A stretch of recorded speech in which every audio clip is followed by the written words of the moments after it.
بسم اللہ الرحمن الرحیم۔ شروع اللہ کا نام لے کر جو بڑا مہربان نہایت رحم والا ہے۔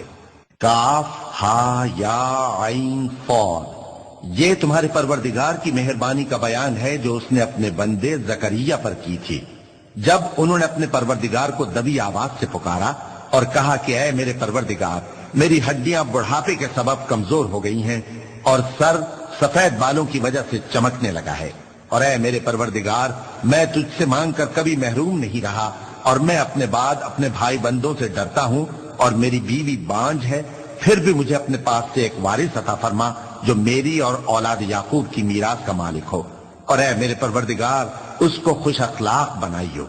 فرمایا اے زکریا، ہم تم کو ایک لڑکے کی بشارت دیتے ہیں جس کا نام یحییٰ ہوگا، اس سے پہلے ہم نے اس نام کا کوئی شخص پیدا نہیں کیا۔ انہوں نے کہا کہ پروردگار، میرے ہاں کس طرح لڑکا ہوگا جبکہ میری بیوی بانج ہے اور میں بڑھاپے کی اس حالت کو پہنچ گیا کہ سوکھ گیا ہوں؟ حکم ہوا کہ اسی طرح ہوگا۔ تمہارے پروردگار نے فرمایا ہے کہ مجھے یہ آسان ہے، اور میں پہلے تم کو بھی تو پیدا کر چکا ہوں اور تم کچھ چیز نہ تھے۔ کہا کہ پروردگار، میرے لیے کوئی نشانی مقرر فرما۔ فرمایا نشانی یہ ہے کہ تم صحیح و سالم ہوتے ہوئے 3 رات دن لوگوں سے بات نہ کر سکو گے۔ پھر وہ عبادت کے حجرے سے نکل کر اپنی قوم کے پاس آئے تو ان سے اشارے سے کہا کہ صبح و شام تسبیح کرتے رہو۔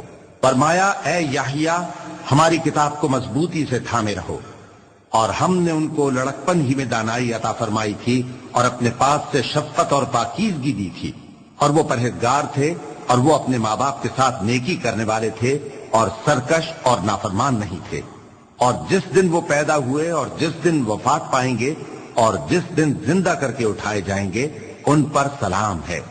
اور کتاب یعنی قرآن میں مریم کا بھی تذکرہ کرو، جب وہ اپنے لوگوں سے الگ ہو کر مکان کے مشرقی حصے میں چلی گئیں، پھر انہوں نے ان کی طرف سے پردہ کر لیا تو ہم نے ان کی طرف اپنا فرشتہ بھیجا، سو وہ ان کے سامنے ایک خوبصورت مرد کی صورت میں آیا۔ مریم بولی کہ اگر تم پرہیزگار ہو تو میں تم سے بچنے کے لیے رحمان کی پناہ لیتی ہوں۔ فرشتے نے کہا کہ میں تو تمہارے پروردگار کا بھیجا ہوا یعنی فرشتہ ہوں، اور اس لیے آیا ہوں کہ تمہیں پاکیزہ لڑکا بخشوں۔ مریم نے کہا کہ میرے ہاں لڑکا کیوں کر ہوگا جبکہ مجھے کسی مرد نے بطور شوہر چھوا تک نہیں اور میں بدکار بھی نہیں ہوں۔ فرشتے نے کہا کہ یوں ہی ہوگا۔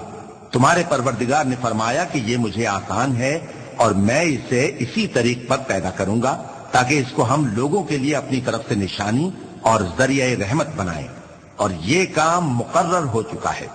چنانچہ وہ اس بچے کے ساتھ حاملہ ہو گئیں اور اسے لے کر ایک دور جگہ چلی گئیں۔ پھر درد ذہن ان کو کھجور کے تنے کی طرف لے آیا، کہنے لگی کہ کاش میں اس سے پہلے مر چکتی اور بھولی بسری ہو گئی ہوتی۔ تب ان کے ٹیلے کے نیچے کی جانب سے فرشتے نے ان کو آواز دی کہ غمناک نہ ہو، تمہارے پروردگار نے تمہارے نیچے ایک چشمہ پیدا کر دیا ہے، اور کھجور کے تنے کو پکڑ کر اپنی طرف ہلاؤ، وہ تم پر تازہ عمدہ کھجوریں گرائے گا، تو کھاؤ اور پیو اور آنکھیں ٹھنڈی کرو۔ اگر تم کسی آدمی کو دیکھو تو کہنا کہ میں نے اللہ کے لیے روزے کی منت مانی، تو آج میں کسی آدمی سے ہرگز کلام نہیں کروں گی۔ پھر وہ اس بچے کو اٹھا کر اپنی برادری والوں کے پاس لے آئیں۔ وہ کہنے لگے کہ مریم، یہ تو نے برا کام کیا۔ اے ہارون کی بہن، نہ تو تیرا باپ ہی برا آدمی تھا اور نہ تیری ماں ہی بدکار تھی۔ تو مریم نے اس بچے کی طرف اشارہ کیا۔ وہ بولے کہ ہم اس سے کہ گود کا بچہ ہے کیسے بات کریں؟ بچے نے کہا کہ میں اللہ کا بندہ ہوں، اس نے مجھے کتاب دی ہے اور نبی بنایا ہے، اور میں جہاں ہوں اور جس حال میں ہوں اس نے مجھے صاحب برکت بنایا ہے، اور جب تک زندہ ہوں مجھ کو نماز اور زکوٰۃ کا ارشاد فرمایا ہے، اور مجھے اپنی ماں کے ساتھ نیک سلوک کرنے والا بنایا ہے اور سرکش و بدبخت نہیں بنایا، اور جس دن میں پیدا ہوا اور جس دن مروں گا اور جس دن زندہ کر کے اٹھایا جاؤں گا مجھ پر سلام ہے۔ یہ مریم کے بیٹے عیسیٰ ہیں، اور یہ سچی بات ہے جس میں لوگ شک کرتے ہیں۔ اللہ کو شایع نہیں کہ کسی کو بیٹا بنائے، وہ پاک ہے، جب کسی چیز کا ارادہ کرتا ہے تو اس کو یہی کہتا ہے کہ ہو جا تو وہ ہو جاتی ہے، اور بے شک اللہ ہی میرا اور تمہارا پروردگار ہے، تو اسی کی عبادت کرو، یہی سیدھا رستہ ہے۔ پھر اہل کتاب کے فرقوں نے باہم اختلاف کیا سو جو لوگ کافر ہوئے ہیں ان کو بڑے دن یعنی قیامت کے روز حاضر ہونے سے خرابی ہے۔ وہ جس دن ہمارے سامنے آئیں گے کیسے سننے والے اور کیسے دیکھنے والے ہوں گے، مگر ظالم آج کھلی گمراہی میں ہیں۔ اور ان کو حسرت و افسوس کے دن سے ڈرا دو جب بات فیصل کر دی جائے گی اور وہ غفلت میں پڑے ہوئے ہیں اور ایمان نہیں لاتے۔ ہم ہی زمین کے اور جو لوگ اس پر بستے ہیں ان کے وارث ہوں گے اور ہماری ہی طرف ان کو لوٹنا ہوگا۔ اور کتاب میں ابراہیم کا ذکر کرو، بے شک وہ نہایت سچے تھے، پیغمبر تھے۔ جب انہوں نے اپنے باپ سے کہا کہ ابا آپ ایسی چیزوں کو کیوں پوچھتے ہیں جو نہ سنیں اور نہ دیکھیں اور نہ آپ کے کچھ کام آ سکیں؟ ابا مجھے ایسا علم ملا ہے جو آپ کو نہیں ملا، تو میرے ساتھ ہو جائیے، میں آپ کو سیدھی راہ پر لے چلوں گا۔ ابا شیطان کی پوجا نہ کیجیے، بے شک شیطان اللہ کا نافرمان ہے۔ ابا مجھے ڈر لگتا ہے کہ آپ کو اللہ کا عذاب آ پکڑے تو آپ شیطان کے ساتھی ہو جائیں۔ اس نے کہا کہ ابراہیم کیا تو میرے معبودوں کے خلاف ہے؟ اگر تو باز نہ آئے گا تو میں تجھے سنسار کر دوں گا اور تو ہمیشہ کے لیے مجھ سے دور ہو جا۔ ابراہیم نے سلام علیکم کہا اور کہا کہ میں آپ کے لیے اپنے پروردگار سے بخشش مانگوں گا، بے شک وہ مجھ پر نہایت مہربان ہے۔ اور میں آپ لوگوں سے اور جن کو آپ اللہ کے سوا پکارا کرتے ہیں ان سے کنارہ کرتا ہوں اور اپنے پروردگار ہی کو پکاروں گا۔ امید ہے کہ میں اپنے پروردگار کو پکار کر محروم نہیں رہوں گا۔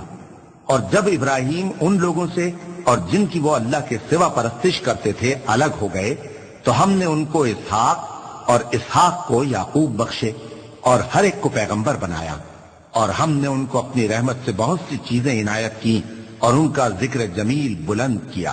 اور کتاب میں موسیٰ کا بھی ذکر کرو، بے شک وہ ہمارے برگزیدہ تھے اور رسول تھے، نبی تھے۔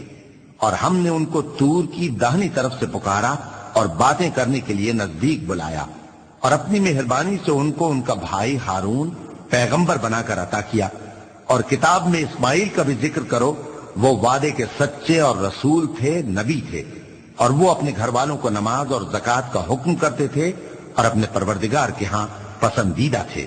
اور کتاب میں ادریس کا بھی ذکر کرو، وہ بھی نہایت سچے تھے، نبی تھے، اور ہم نے ان کو اونچی جگہ اٹھا لیا تھا۔ یہ وہ لوگ ہیں جن پر اللہ نے اپنے پیغمبروں میں سے فضل کیا، یعنی اولاد آدم میں سے، اور ان لوگوں میں سے جن کو ہم نے نوح کے ساتھ کشتی میں سوار کیا، اور ابراہیم اور یعقوب کی اولاد میں سے، اور ان لوگوں میں سے جن کو ہم نے ہدایت دی اور جنہیں برگزیدہ کیا۔ جب ان کے سامنے ہماری آیتیں پڑھی جاتی تھیں تو سجدے میں گر پڑتے اور روتے رہتے تھے، کیونکہ آیت سجدہ تلاوت کی گئی ہے، لہذا سامعین پر سجدہ واجب ہے۔ پھر ان کے بعد چند ناخلف ان کے جانشین ہوئے جنہوں نے نماز کو ضائع کر دیا اور خواہشات نفسانی کے پیچھے لگ گئے، سو ان قریب ان کو گمراہی کی سزا ملے گی۔ ہاں جس نے توبہ کی اور ایمان لایا اور عمل نیک کیے تو ایسے لوگ بہشت میں داخل ہوں گے اور ان کا ذرا نقصان نہ کیا جائے گا، یعنی ہمیشہ کی بہشتوں میں جس کا اللہ نے اپنے بندوں سے وعدہ کیا ہے کہ جو ان کی آنکھوں سے پوشیدہ ہے۔ بے شک اس کا وعدہ نیکوکاروں کے سامنے آنے والا ہے، وہ اس میں سلام کے سوا کوئی بیہودہ کلام نہ سنیں گے اور ان کو صبح و شام کھانا ملے گا۔ یہی وہ جنت ہے جس کا ہم اپنے بندوں میں سے ایسے شخص کو مالک بنائیں گے جو پرہیزگار ہوگا۔ اور فرشتوں نے پیغمبر کو جواب دیا کہ ہم تمہارے پروردگار کے حکم کے سوا اتر نہیں سکتے، جو کچھ ہمارے آگے ہے اور جو پیچھے ہے اور جو اس کے درمیان ہے سب اسی کا ہے، اور تمہارا پروردگار بھولنے والا نہیں، یعنی آسمان اور زمین کا اور جو ان دونوں کے درمیان ہے سب کا پروردگار، تو اسی کی عبادت کرو اور اس کی عبادت پر ثابت قدم رہو۔ بھلا تم کوئی اس کا ہم نام جانتے ہو؟ اور کافر انسان کہتا ہے کہ جب میں مر جاؤں گا تو کیا زندہ کر کے نکالا جاؤں گا؟ کیا ایسا انسان یاد نہیں کرتا کہ ہم نے اس کو پہلے بھی تو پیدا کیا تھا جبکہ وہ کچھ بھی چیز نہ تھا؟ سو تمہارے پروردگار کی قسم ہم ان کو جمع کریں گے اور شیطانوں کو بھی، پھر ان سب کو جہنم کے گرد حاضر کریں گے اور وہ گھٹنوں پر گرے ہوئے ہوں گے۔ پھر ہر گروہ میں سے ہم ایسے لوگوں کو کھینچ نکالیں گے جو رحمان کے مقابلے میں سخت سرکشی کرتے تھے، پھر ہم ان لوگوں سے خوب واقف ہیں جو اس میں داخل ہونے کے زیادہ لائق ہیں، اور تم میں سے کوئی شخص نہیں مگر اسے اس پر گزرنا ہوگا، یہ تمہارے پروردگار پر لازم ہے، مقرر ہے۔ پھر ہم پرہیزگاروں کو نجات دیں گے اور ظالموں کو اس میں گھٹنوں کے بل پڑا ہوا چھوڑ دیں گے۔ اور جب ان لوگوں کے سامنے ہماری آیتیں پڑھی جاتی ہیں تو جو کافر ہیں وہ مومنوں سے کہتے ہیں کہ دونوں فریق میں سے مکان کس کے اچھے اور مجلسیں کس کی بہتر ہیں، اور ہم نے ان سے پہلے بہت سی امتیں ہلاک کر دیں، وہ لوگ ان سے ٹھاٹ باٹ اور نمود و نمائش میں کہیں اچھے تھے۔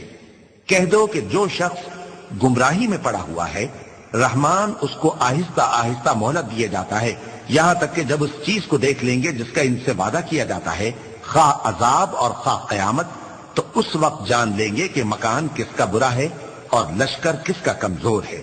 اور جو لوگ ہدایت یاب ہیں اللہ ان کو زیادہ ہدایت دیتا ہے، اور نیکیاں جو باقی رہنے والی ہیں وہ تمہارے پروردگار کے ہاں صلے کے لحاظ سے خوب اور انجام کے اعتبار سے بہتر ہیں۔ بھلا تم نے اس شخص کو دیکھا جس نے ہماری آیتوں سے کفر کیا اور کہنے لگا کہ اگر میں اثر نو زندہ ہوا بھی تو یہی مال اور اولاد مجھے وہاں ملے گا؟ کیا اس نے غیب کی خبر پالی ہے یا اللہ کے یہاں سے عہد لے لیا ہے؟ ہرگز نہیں، یہ جو کچھ کہتا ہے ہم اس کو لکھتے جاتے اور اس کے لیے آہستہ آہستہ عذاب بڑھاتے جاتے ہیں، اور جو چیزیں یہ بتاتا ہے ان کے ہم وارث ہوں گے، اور یہ اکیلا ہمارے سامنے آئے گا، اور ان لوگوں نے اللہ کے سوا اور معبود بنا لیے ہیں تاکہ وہ ان کے لیے موجب عزت ہوں۔ ہرگز نہیں، وہ معبود ان کی پرستش سے انکار کریں گے اور ان کے دشمنوں مخالف ہوں گے۔ کیا تم نے نہیں دیکھا کہ ہم نے شیطانوں کو کافروں پر چھوڑ رکھا ہے کہ وہ ان کو خوب اکساتے رہتے ہیں؟ تو تم ان پر عذاب کے لیے جلدی نہ کرو کہ ہم تو ان کے لیے دن شمار کر رہے ہیں۔ جس روز ہم پرہیزگاروں کو رحمان کے سامنے بطور مہمان جمع کریں گے اور گنہگاروں کو دوزخ کی طرف پیاسے ہانک لے جائیں گے، تو لوگ کسی کی سفارش کا اختیار نہ رکھیں گے مگر جس نے رحمان سے اقرار لے لیا ہو، اور کہتے ہیں کہ رحمان بیٹا رکھتا ہے۔ ایسا کہنے والوں، یہ تو تم بری بات زبان پر لاتے ہو۔ قریب ہے کہ اس جھوٹ سے آسمان پھٹ پڑے اور زمین شق ہو جائے اور پہاڑ پارا پارا ہو کر گر پڑے کہ انہوں نے رحمان کے لیے بیٹا تجویز کیا، اور رحمان کو شایع نہیں کہ کسی کو بیٹا بنائے۔ ہر شخص جو آسمانوں اور زمین میں ہے رحمان کے روبرو بطور بندہ ہی آئے گا۔ اس نے ان سب کو اپنے علم سے گھیر رکھا اور ایک ایک کو شمار کر رکھا ہے، اور یہ سب قیامت کے دن اس کے سامنے اکیلے اکیلے حاضر ہوں گے۔ اور جو لوگ ایمان لائے اور عمل نیک کیے رحمان ان کی محبت مخلوقات کے دل میں پیدا کر دے گا۔ اے پیغمبر صلی اللہ علیہ وآلہ وسلم، ہم نے یہ قرآن تمہاری زبان میں آسان بنا کر نازل کیا ہے تاکہ تم اس سے پرہیزگاروں کو خوشخبری پہنچا دو اور جھگڑالوؤں کو ڈر سنا دو، اور ہم نے ان سے پہلے بہت سے گروہوں کو ہلاک کر دیا ہے۔ بھلا تم ان میں سے کسی کو دیکھتے ہو یا کہیں ان کی بھنک سنتے ہو؟ صدق اللہ العظیم۔